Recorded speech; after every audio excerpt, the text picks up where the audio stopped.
Well, a great afternoon to you all. I'm Naimah, and today, on the fifth Saturday of the month, we'll take a look at achieving world peace. There's a whole movement happening right before our eyes, and we're oblivious to it because our attention is being diverted to all the worst information. How many of you heard about shootings this weekend? How many of you heard about robberies this weekend?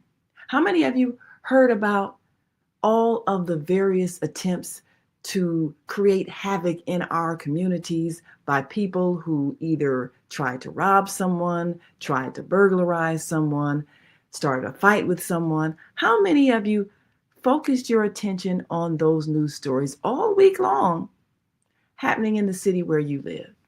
And how many of you began to feel concern, maybe even apprehension, or let's just call it straight up fear?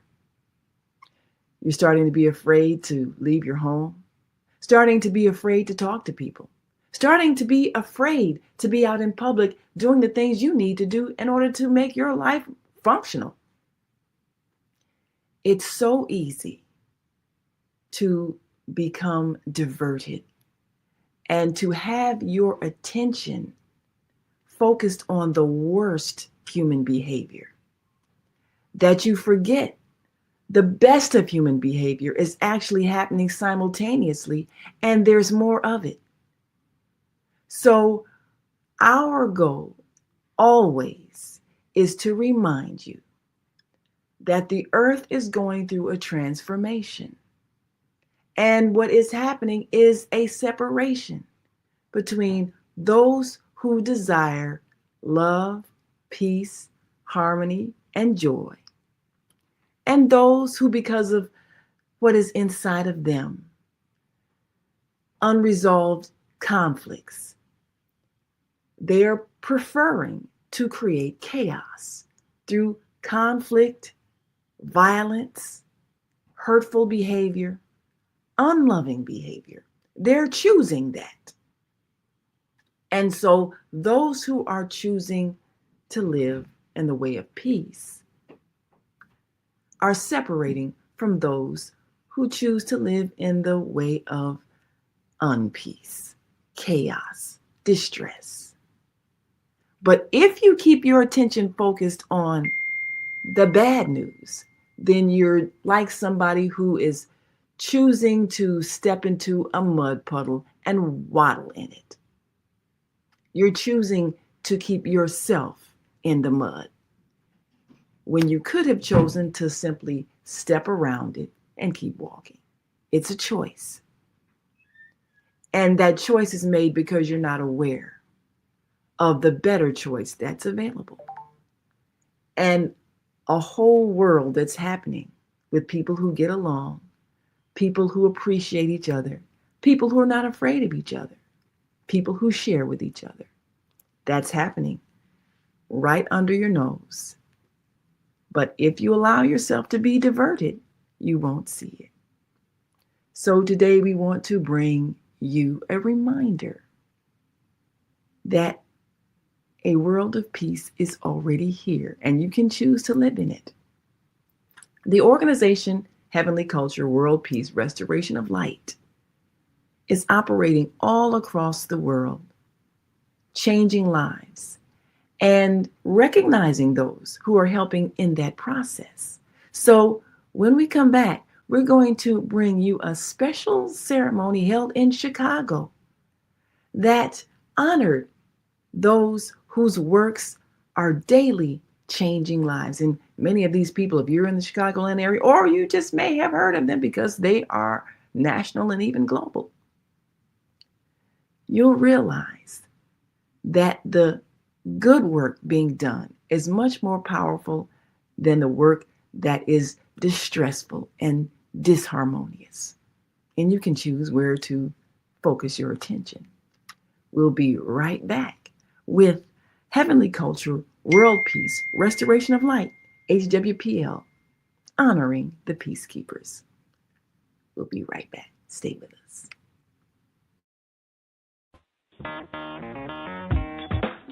Women have the power to transform this world.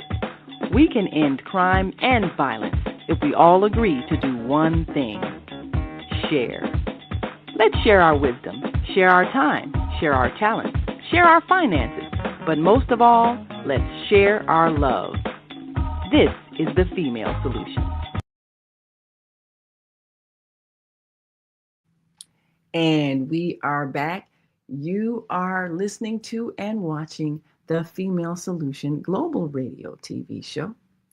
And we'll give you an opportunity to call in and make your comments as we take a break after introducing to you a very powerful program held at the top of the Sears Tower, now known as the Willis Tower. And this was an event that was captured in our edition, our special international edition of the On Air magazine. And you can, of course, read the On Air magazine right on the On Air Everywhere website, which gives you some powerful, impactful information from those information sharers all across the world.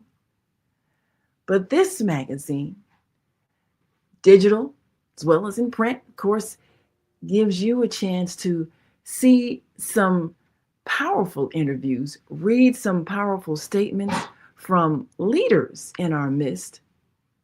And this special international edition, you can see on the cover, features Chairman Man-Hee Lee, who is he's the international head of Heavenly Culture, World Peace, Restoration of Light.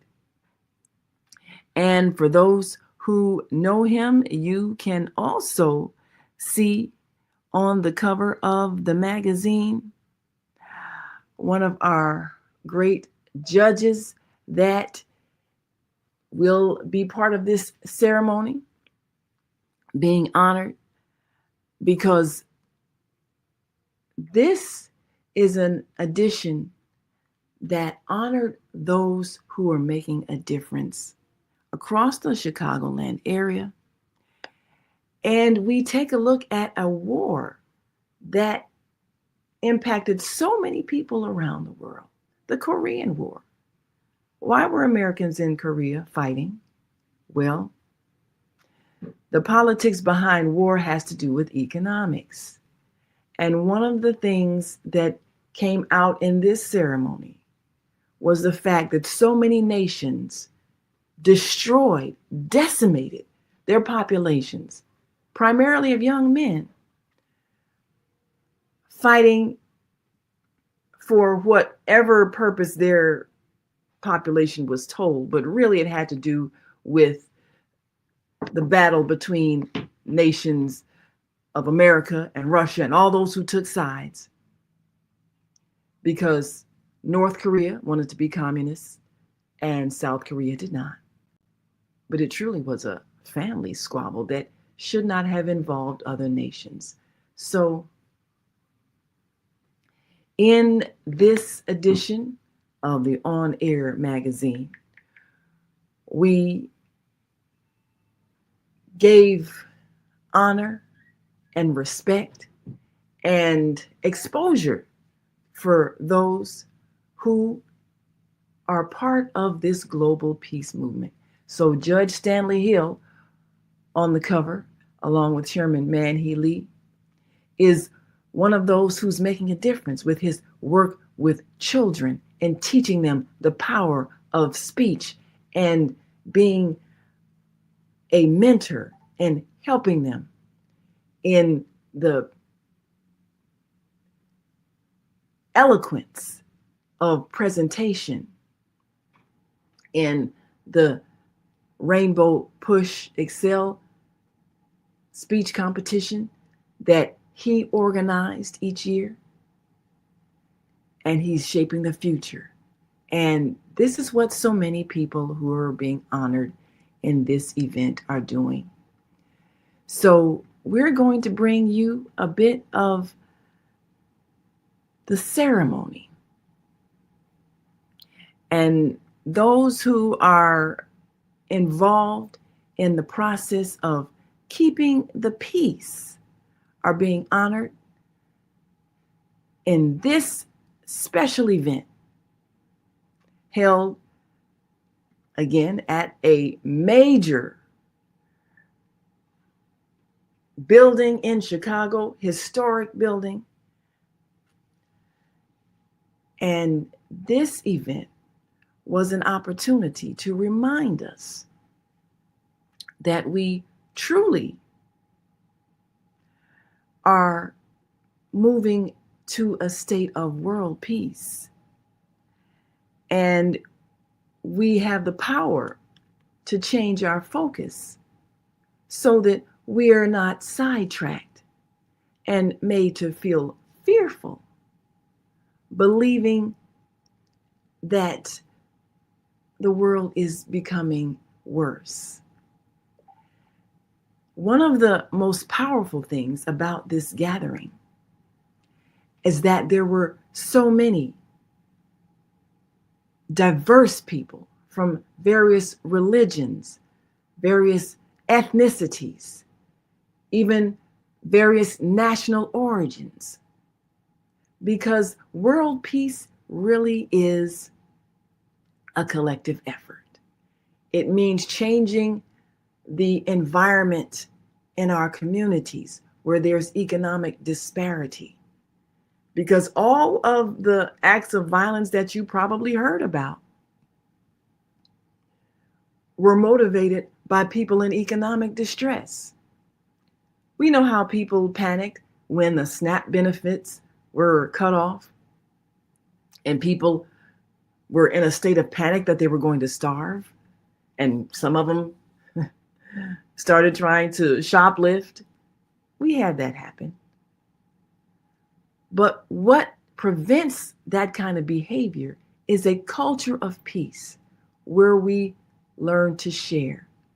And nations need to share with each other, not try to overcome, conquer, and take, but to share resources, share inventions, share systems, share knowledge.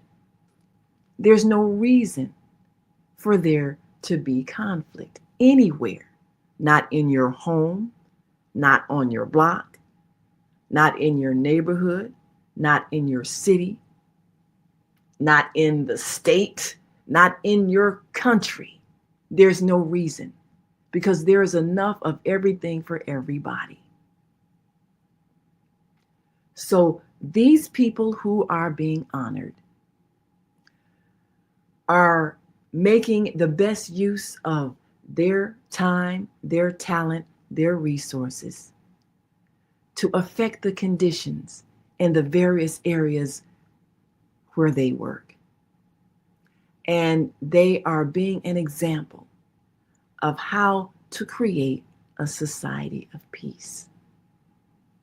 So they are being honored, and we're going to bring you coverage of that wonderful event courtesy of CAN TV in Chicago, among many of the media outlets that were present to witness what's really going on right under our noses. There are two different worlds happening. You can either be in the world of distress or be in the world of harmony.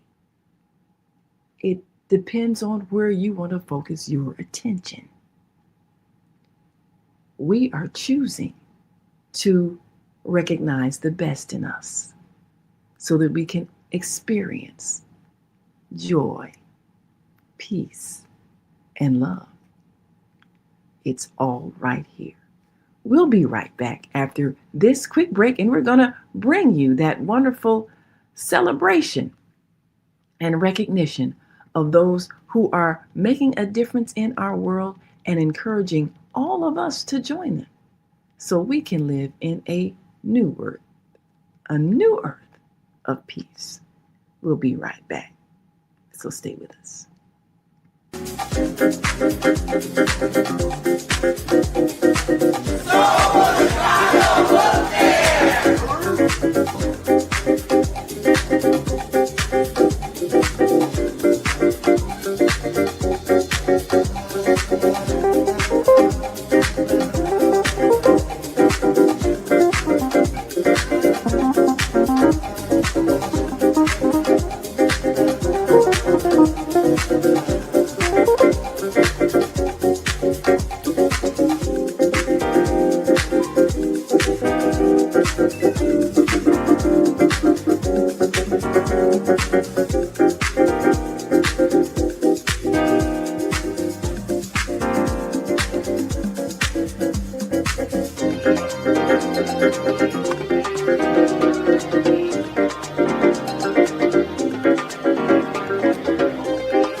And now let's greet our global family watching from all around the world. We are global transformers, changing the world from the way it is to the way it should be. We are one. Wherever we live on this earth, we are one human family. On behalf of our team of radio hosts, I'd like to extend a greeting to all the members of our family, whenever and wherever you may be listening around the world. To our family in China, Ni Hao. In India, Namaste. In Japan, Konnichiwa. In Korea, Annyeonghaseyo. In Russia, Здравствуйте. In Germany, Guten Tag. In Poland, Dzień dobry. In France, Bonjour. In Spain, Hola. In Italy, Ciao. In Egypt, Ahlan wa sahlan. In Ghana, Akwaba. In Nigeria, Peleo. In South Africa, Sawubona. In Senegal, Nangadef. In Kenya, Jambo. In Israel, Shalom. In Pakistan, Afghanistan, Palestine, and Saudi Arabia, Assalamu alaikum. Greetings, and may peace be upon you all. Join us live on the on-air radio network. Call 727-731-5192. We want to talk to you.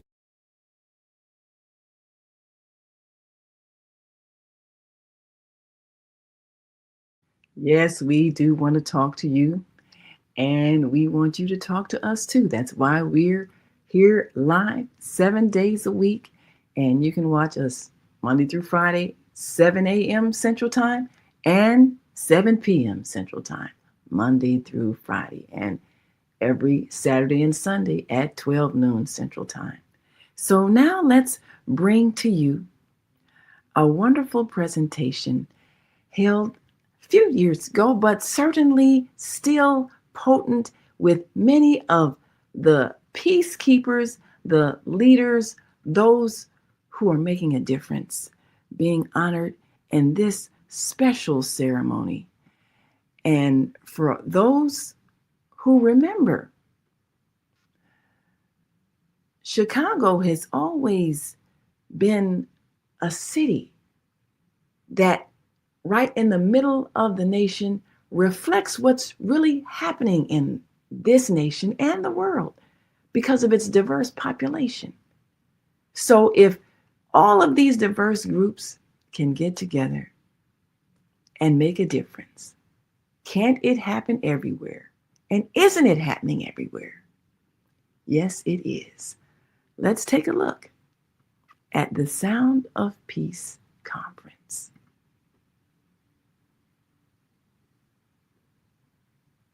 Advocates. My name is John Davis, and I will be your MC tonight. Thank you for coming out tonight to the Sound of Peace in Chicago Conference. As it is now summertime here in Chicago, many people are gathered with their families and friends to soak up the warmth, of course, and create beautiful, beautiful summertime and springtime memories. But sadly, The scene of peace and serenity isn't a universal reality for all of Chicagoans or even the United States. Our streets have become war zones where innocent people get caught in the crossfires.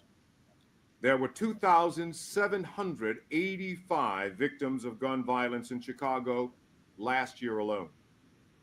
Of that number, 650 were fatal gunshot wounds.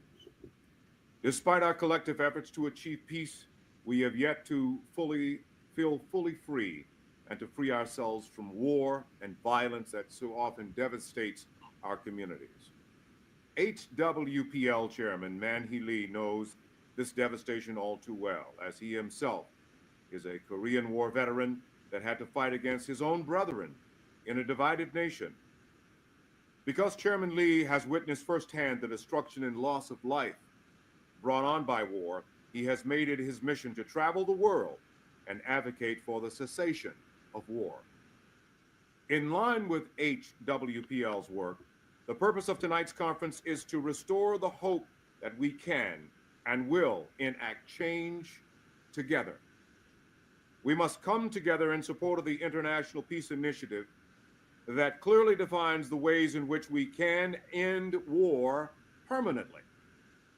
This International Peace Initiative is the DPCW, Declaration of Peace and Cessation of War, a bottoms-up approach to peace building that includes 10 articles and 38 clauses, ranging from topics such as religious freedom to repurposing weapons for humanitarian purposes.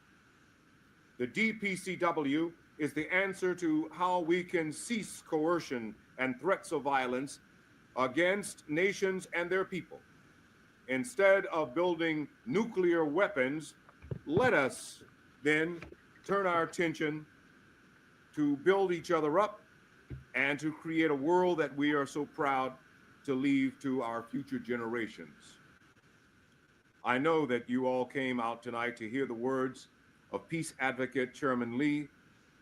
Regrettably, he will not be joining us tonight due to an unforeseen change in schedule. Instead, we will watch a video of the speech he recently gave at the United Nations on May 31st, 2018, for their intercultural dialogue for peace development.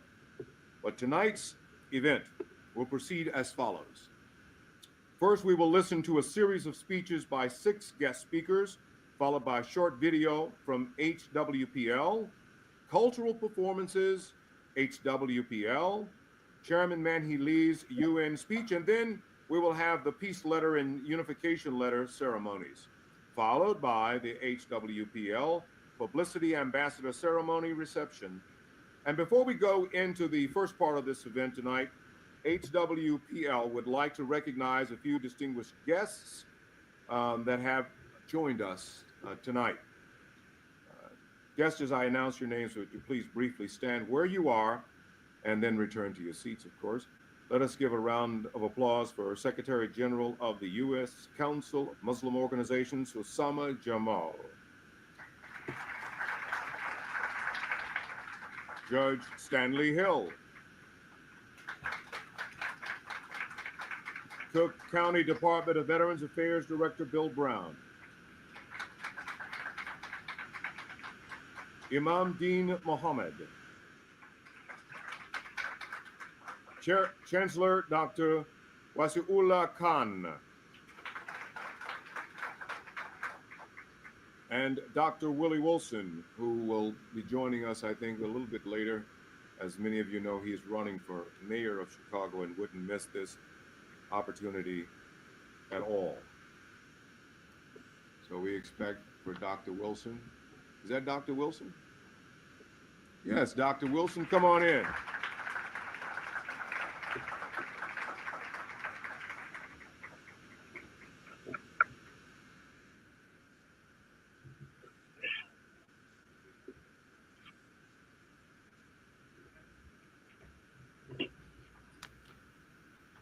Let us please welcome at this time someone who is here in great spirit and presence.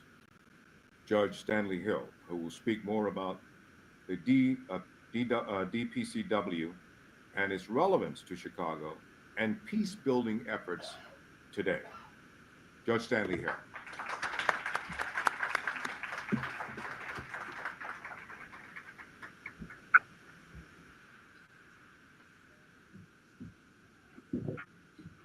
Good afternoon, everyone.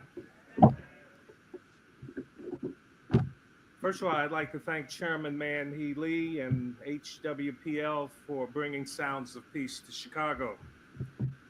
I was asked to speak on what can judges do to implement heavenly culture, world peace, restoration of light, articles of world peace. That's what I'll attempt to answer. Presently, a judge's role is not to make new law, but to uphold the laws which are made by the legislature. While making a decision about a case, a judge must follow the precedents set by higher courts with respect to the situation and the conditions that are applicable. A judge's freedom is restricted by the rules of precedent given to them to follow. A judge may not pursue his own notions of justice, ignoring the limits of the law. Since the legislature cannot define each and every possibility, there arises a need for judges to interpret the law. It is here that judges can so interpret to implement the Universal Declaration of Human Rights endorsed by HWPL. Courts may acknowledge in their rulings that all members of the human family enjoy human dignity and equal and inalienable rights, and that these rights represent a necessary tenet of the preservation of freedom, justice, and peace throughout the world. Thus, courts can confidently give effect to constitutional policies like equality, social economic justice, and the recognition of the rights of all individuals to a more meaningful life. Let justice be done to all people. If the strong oppresses the weak, confusion and discontent will ever mark the path of humankind. But with love, faith, and charity towards all, the reign of peace and plenty will be heralded into the world, and the generations of humanity shall be blessed. Our world is an increasingly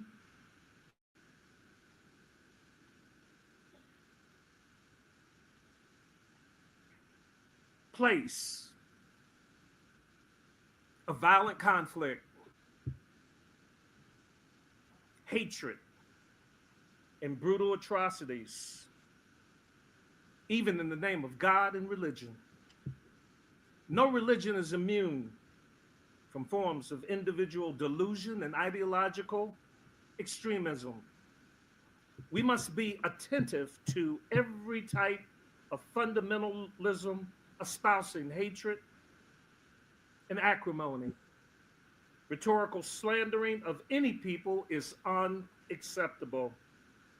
The contemporary world, with its open wounds which negatively affect so many of our brothers and sisters, demand that we confront every form of polarization which would divide us. We cannot allow this level of violence to continue without mobilizing a response. Our response must be one of hope and healing, with love, faith, and charity for all. Our efforts must be at restoring peace, righting wrongs, maintaining commitments, and promoting the well-being of all people. The challenges facing us today call for a spirit of cooperation. The complexity, the gravity, and urgency of these challenges demand that we pool our resources and talents to support one another with respect for our differences and our convictions of conscience. Violence leads to more violence. Hatred breeds more hatred. Revenge does not bring us true happiness or peace. Pierre Chardin was a French philosopher and Jesuit priest who stated, "Someday, after mastering the winds, the rains, the tides, and gravity, we shall harness for God the energies of love. And then, for a second time in the history of the world, humanity will have discovered fire." We must harness the energies of love by connecting our own path to a higher purpose. We must strive to build a world based on love, kindness, compassion, generosity, mutual cooperation, the recognition of the Spirit of God in other human beings, with an awareness of our interdependence with each other.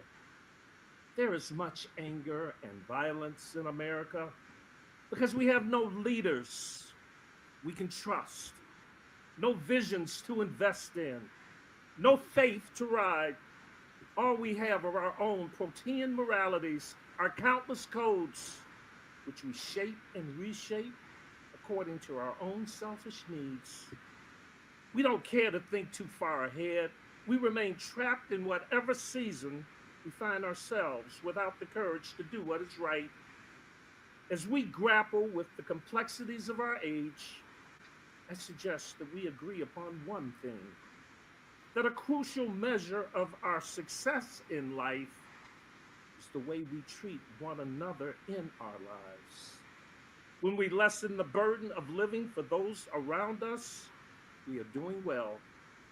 When we add to the misery of the world, we are not. Our norm must be to love God with all your heart, with all your soul, and with your entire mind. That is the first and great commandment. And the second is, thou shalt love thy neighbor as thyself. Faith in fundamental human rights, in the dignity and worth of human persons, in the equal rights of men and women, in the promotion of social progress and better standards of life for people and future generations, and in the need to facilitate peaceful coexistence among the world's religions, beliefs, and ethnicities. We must pursue and promote these goals if we are to cool the flames of violence and bring about world peace. Eternal God, by whose power we are created and by whose love we are redeemed, guide and strengthen us by your Spirit, that we may give ourselves to your service today and each and every day in working for peace. Amen. Thank you. Thank you, John.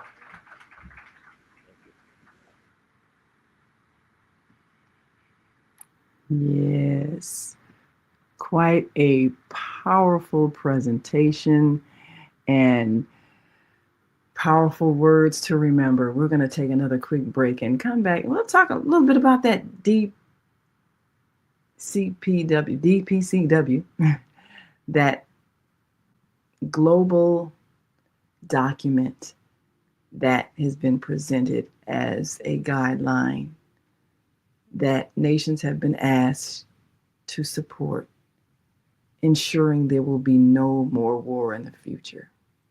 We do have the power to do this. We'll be right back after this quick break. We want you all to stick and stay. Don't stray away. We'll be right back in just one moment, so stay with us. Welcome to Master Force with Mushim Suit. Join us each week on Thursdays at 7 a.m. Central, live on Facebook and YouTube on the Female Solution page, as we dive into powerful topics designed to assist you in mastering your life force. Our conversations feature a diverse lineup of experts, all dedicated to your growth. Tune in weekly to discover new ways to elevate your spirit and raise your vibration. And remember, we are ascending.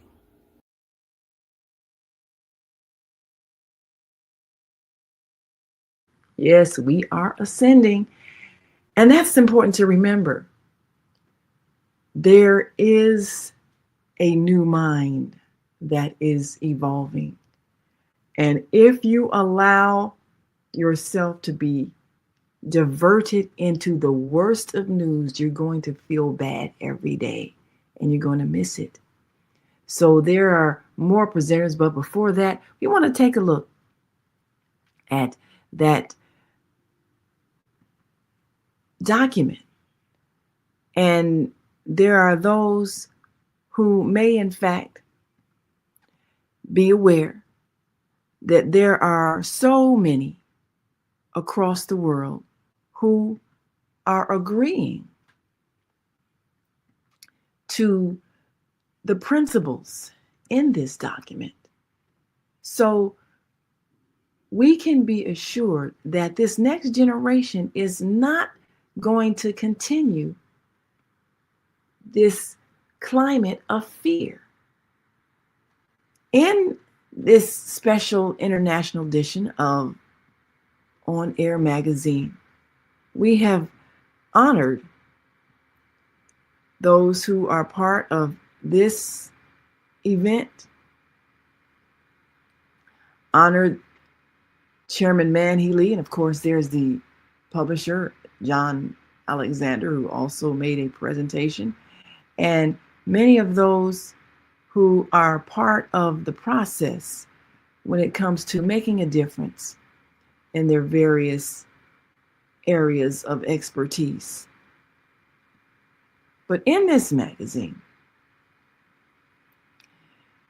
where we honor those who among us have been doing the work in the trenches, of course, Queen Mother Reverend Helen Sinclair and Anita Habil are two that have transitioned, but certainly while they were here, did tremendous work.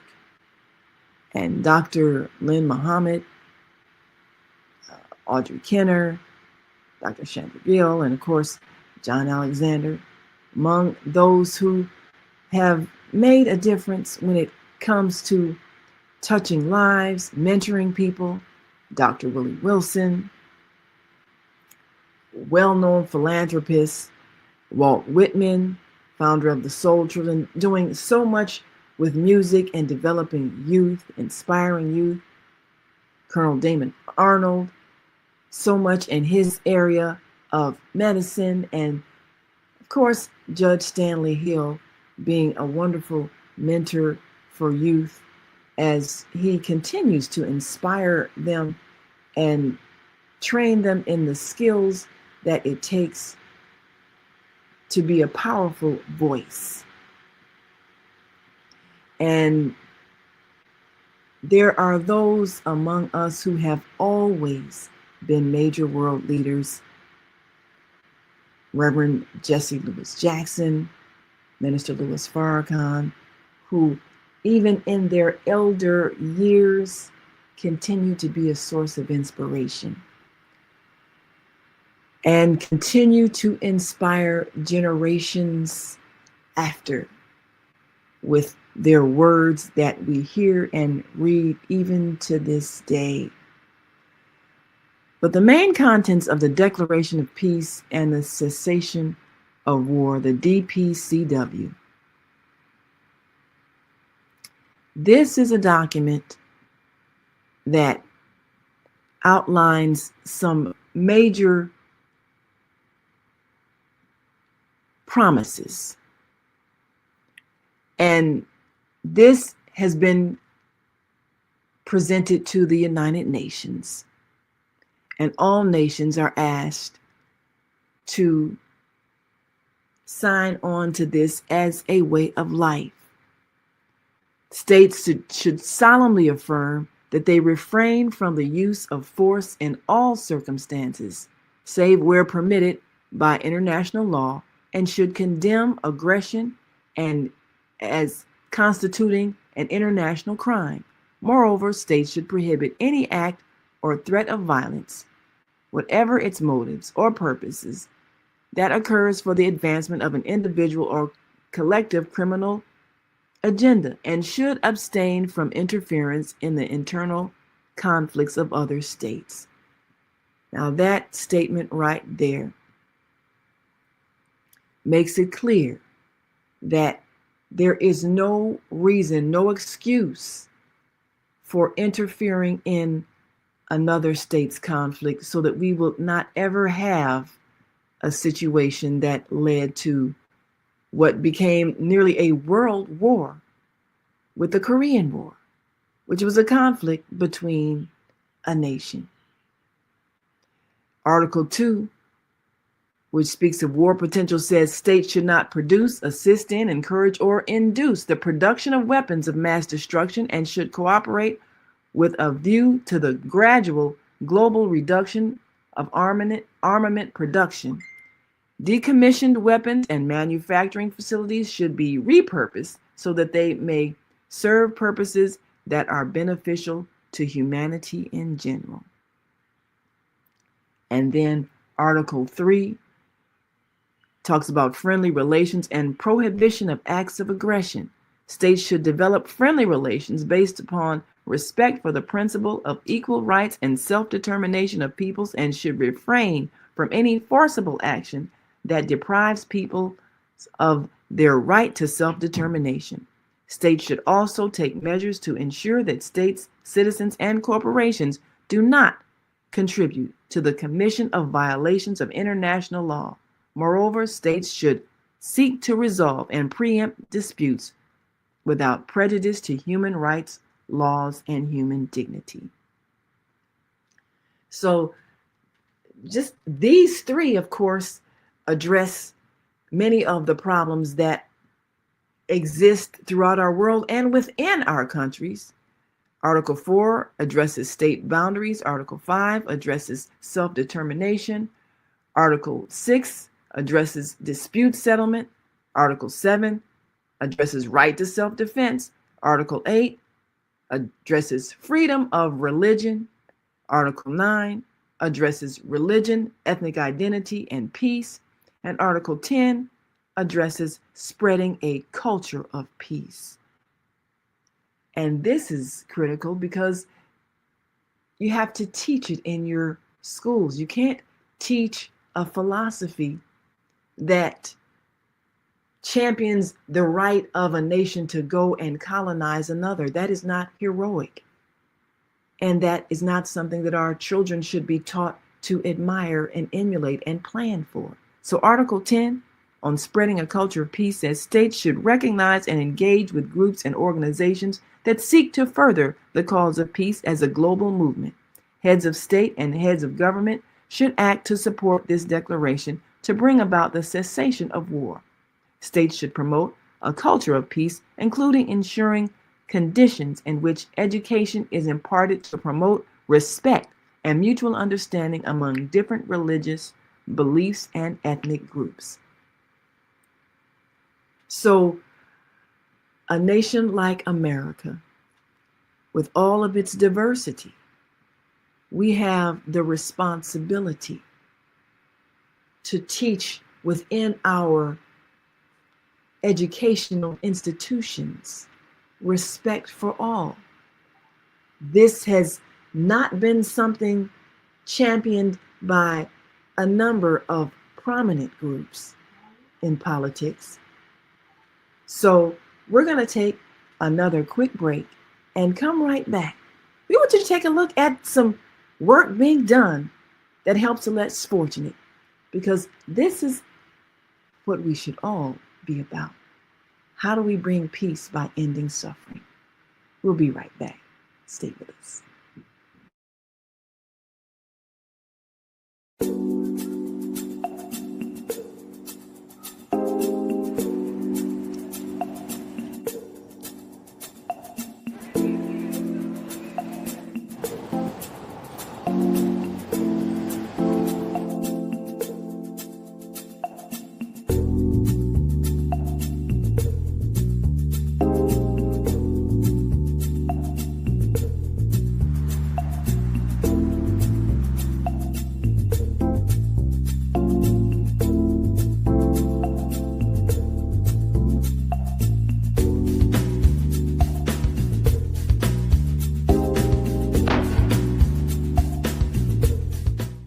housing for the homeless. Because my little brother, in which we're doing this documentary for, Douglas Robinson, your death will not be in vain.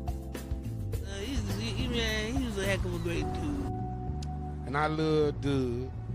Doug loved me. Just being around him, he had a good spirit. He was a healing person. They are there. Get SROs back. When you give to the poor, should not be forced out of their neighborhoods when it goes through a period of transformation.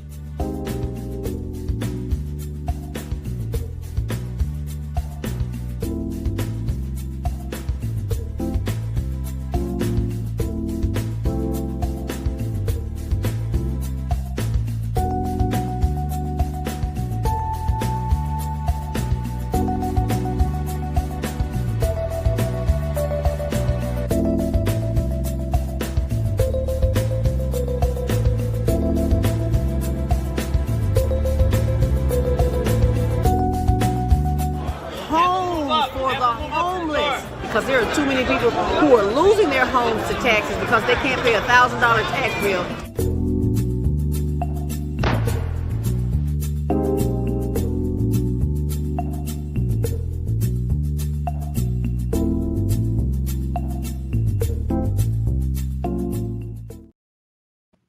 And we are back. You're listening to and watching the Female Solution Global Radio TV show. I'm Naimah. We're going to continue with the Sound of Peace Conference held in Chicago. And we heard the wonderful, illustrious voice of someone who you may remember hearing as a voice of the news, John Davis, always giving us a powerful presentation. And here he is moderator for the Sound of Peace Conference. So let's continue with more presentations from those who are recognized as peacekeepers. Yes, it is completely possible for the different religions to not only be allies, but friends that cooperate together to promote peace and harmony. Now let us welcome media personality and CEO of Christ Alive Ministries, Audrey Kenner, who will speak to us about the role of media in spreading and influencing a culture of peace.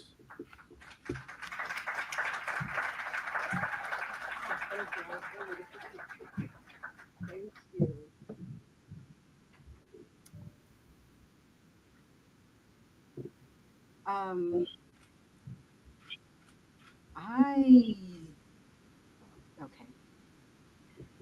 Good evening, everyone. Good evening. It is truly an honor to be here. I've collaborated with HWPL for years in their interfaith dialogues, where I am always inspired, motivated, and filled with hope.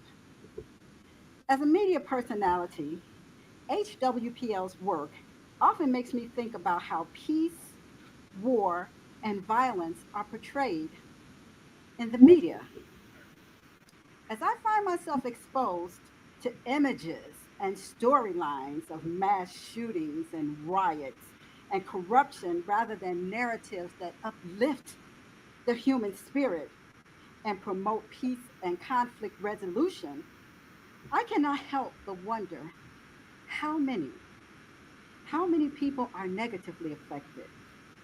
Sadly, I must admit, I find myself believing at times that there is no hope for peace. I find myself wondering how many others are being silently inoculated by powerful rhetoric and left feeling like war is necessary and peace unattainable. As a nation, we are becoming more and more desensitized as we daily consume violence. But are we becoming so desensitized that violence feels more natural than peace? Has violence become so embedded in our culture that we have come to accept and normalize a culture of violence destined to be passed down from generation to generation rather than a culture of peace destined to be passed down from generation to generation.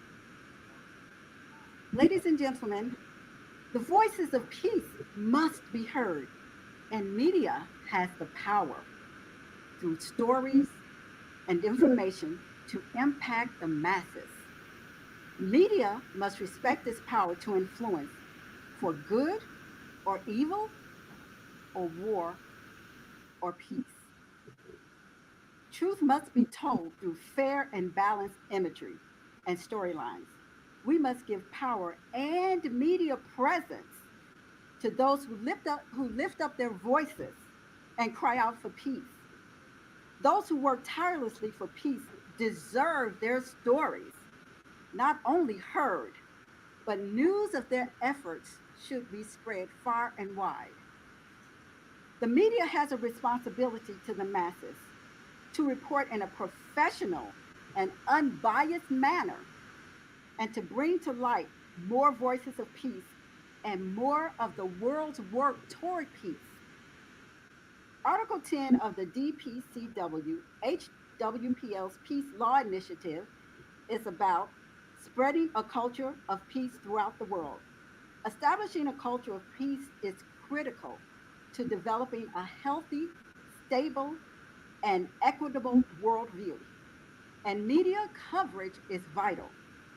Causes and organizations who work tirelessly to make world peace not a theory, not a concept, but a reality are the voices of peace. And they're the sound of peace. So finally, this is a rallying cry to reporters, editors, writers, publishers, and all forms of media tonight. We must make publicizing peace a priority by reporting about people and organizations who advance and advocate for peace in our city, in our country, and in our world. I charge you, members of the press and media, to be accountable. Be accountable for spreading the culture of peace as wide and as often as possible. Let's all work together daily to make peace our expectation, our norm, and a reality that's attainable in our society. William Gladstone, and for those of you who don't know, you can Google him now. William Gladstone once said, "We look forward to the time when the love of power will when the power of love will replace the love of power. Then will our world know the blessings of peace." May we all, everybody in this room, everybody in the city, long to know the blessings of peace. Thank you.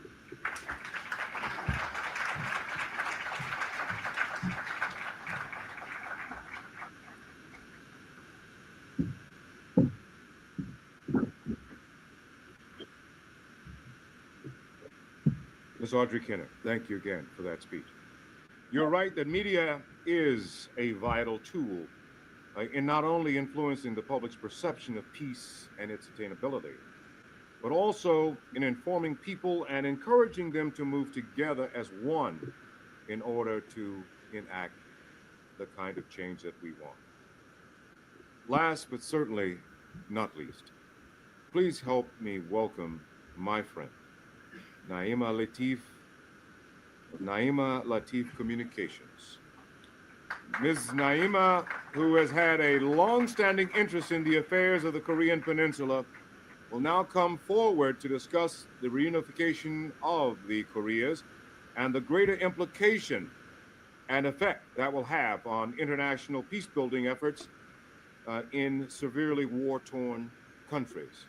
My sister, Naimah Latif.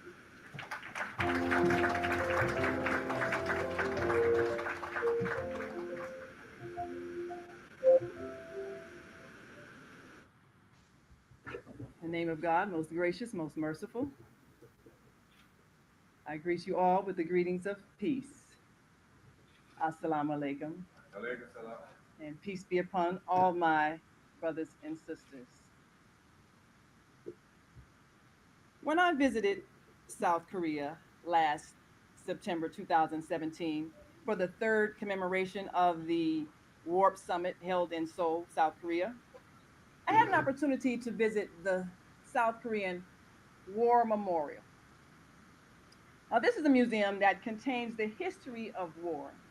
And in that area, because it is a peninsula located between China and Japan, it's very strategically located. And so, for centuries, China and Japan have been fighting wars since before Christ to the present time. And this war memorial is lined with the names of those fallen soldiers, name after name. And as you see the names along the walls, you realize that they represent the broken families, the devastation of war, the poverty that it causes. So this memorial was designed to remind future generations that we must develop a more peaceful way of solving our differences. This Korean War was fought by many nations, and it started back in 1950. Now, of course, many people are unaware of what the circumstances were that caused this war. We must encourage the reunification of North and South Korea because it has the potential, if there is another war, to evolve into another world war. In 1950, when the communist North Korean army invaded the non-communist South Korean lands, as Kim Il-sung's North Korean head of the army, armed with Soviet tanks, invaded and overran South Korea, the United States quickly came to the aid of South Korea. Now, Russia had economic interests in the north and America had economic interests in the south. So even though it appeared to be a war between North and South Korea, actually Russia and America were using Korea to fight each other. The war lasted until 1953 and reached international proportions. The United States spent around $67 billion in the war. Its purpose was to try to check communist expansion. But how many lives were lost in that war? How many American lives were lost? The Pentagon put the Korean War battle deaths at 33,652, and then other deaths, meaning deaths from war zones, from illness, accidents, and other non-battle causes, at 3,262. So that's a total of 36,914 American lives lost. And that's just America. But this was a war that drew in other people. So in addition to the United States of America, North Korea, and South Korea, many other nations also lost many lives. There was also, among the nations involved, China, the Soviet Union, Turkey, the United Kingdom, France, Iran, Canada, Australia, the Philippines, India, Greece, Italy, Thailand, New Zealand, the Netherlands, Norway, Sweden, Belgium, Colombia, Denmark, Luxembourg, the Kingdom of Greece, the Ethiopian Empire, and the Union of South Africa. Now, we know when there's a war, who generally gets drafted. It's the young men. So the young men, fresh out of high school, really care whether North Korea was communist or not? Probably not. All they knew was that they were told to shoot somebody in a certain color uniform. So how many young men came back dysfunctional from post-traumatic stress disorder after having taken lives and seen the horrors of war? How many young men never came back at all and left behind widows and orphans? And at the end of everything, what did we really gain? North and South Korea remain divided along the lines of an economic system. North and South Korea must reunite to serve as an example for all the many divided nations in the world, where people are fighting over differences in religion, in culture, in language, or just old tribal differences. We have many divided nations across the world, and North and South Korea must demonstrate that we can live together and accept each other's differences. When a country divides, there are usually family members on both sides. So family members end up being pitted against family members, just like in the US Civil War. You had some people living in the North and some people living in the South. So when war broke out, you had brother fighting brother. And this is the tragedy. We must allow the family of North Korea to come together and heal their wounds and resolve their differences peacefully. We as a global family must encourage it with our voices, our words, our letters, asking our leaders to support this peaceful reunification. We must make it clear to our leaders that we will not send any more of our people out to kill others. We must make it clear that war is simply not an option.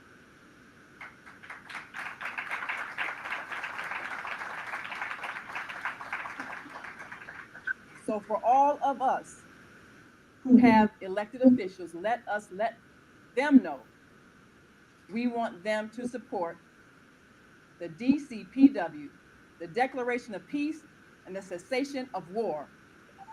I support the peaceful reunification of North and South Korea.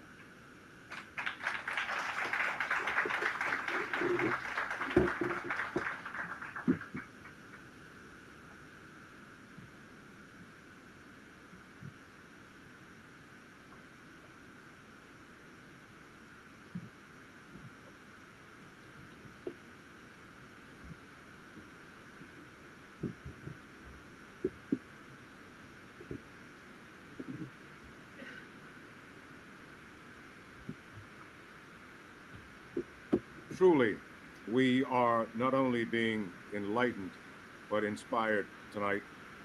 The reunification of the Koreas will certainly show the world that no matter what history of war and tension countries may have, it is not impossible to unite if all parties respectfully communicate and have open minds to compromise and to indeed welcome peace. Now,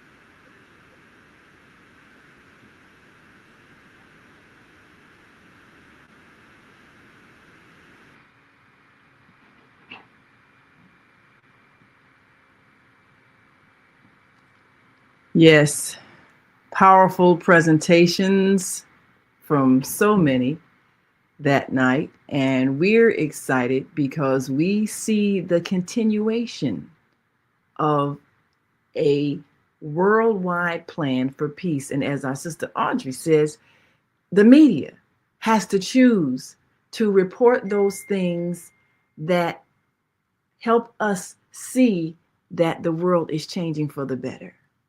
So if we, the conscious journalists, give you good news, you have a choice on where you're going to put your eyes and ears.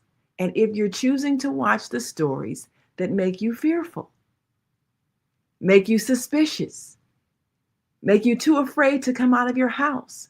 That's a choice you're making, to live in a decadent world, when in fact, the world has divided. And there are those who are choosing peace, and they're living in peace, and they are enjoying the harmony with their neighbors, because this is what they are choosing to reflect in their lives. Make a choice. Follow us every day on the Female Solution Global Radio TV show. We will bring you the good news of people that are making a powerful, positive difference. And you can join us wherever you are in the world. Whatever you've chosen to do is your vocation. You can choose to be a part of a new earth of peace. That is what we are creating. And you can choose to focus your attention on those who are making it happen. I'm Naimah Latif. Thank you for joining us today, and join us tomorrow. We'll be back 12 noon with From Sea to Systems with Cicely. Join us Monday through Friday, 7 a.m. and 7 p.m. for some powerful voices. And make sure you are among those who are choosing peace. Until next time, continue to shine your light.